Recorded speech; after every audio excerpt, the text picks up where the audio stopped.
আজকে 14ই আগস্ট আল্লামা দেলোয়ার হোসেন সাঈদী হুজুরের প্রথম মৃত্যুবার্ষিকী।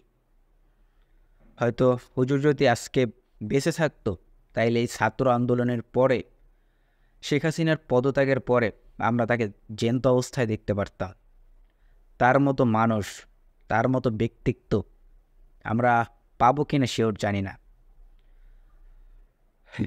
আমার কত ভালো একটা মানুষ ছিল, তার কাছ থেকে আমাদের কত কিছু শেখার বাকি ছিল, কিন্তু আমরা শিখতে পারি নাই।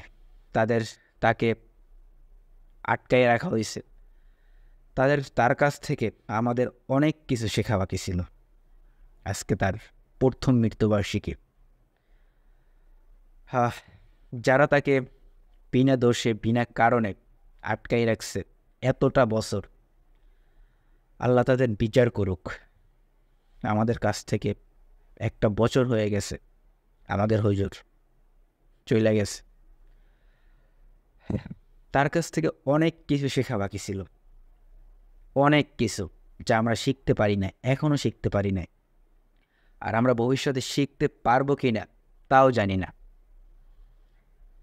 সে মুক্ত থাকলে, দেলোয়ার হোসেন সাঈদী হুজুর যদি মুক্ত থাকতো তাহলে আমাদের অনেক কিছু শিখাই যেতে পারত। হায়াত মৌত সব কিছু তো আল্লাহর হাতে, আল্লাহ নিয়ে গেছে। আল্লাহ যদি আর একটা বছর বাঁচাই রাখতো তাইলে আমরা হয়তো তারে মুক্ত একটা জীবনে দেখতে পারতাম, হাজতবন্দি সারা একটা জীবনে দেখতে পারতাম। কিন্তু আমাদের সেই ভাগ্যটা হলো না। তার মুখ থেকে আর কিছু শোনার সেই ভাগ্যটা আর হলো না। আল্লাহর ডাকে সাড়া দিয়ে চলে গেছে। আল্লাহর ডাকে সাড়া দিয়ে চলে গেছে, এইটা নিয়ে আফসোস নাই। আল্লাহ যেটা ভালো মনে করছেন সেইটাই করছেন। কিন্তু আফসোস হইল বিনা কারণে, কোনো অপরাধ ছাড়া তাকে এতটা বছর আটকাই রাখা হয়েছিল। একটা বছর পর যে সুযোগটা আসছিল তাকে ছাড়ানোর, দেশটা স্বৈরাচার মুক্ত করার পরে ইনশাল্লাহ তাকে ছাড়ানো যেত, তিনি মুক্ত থাকতেন।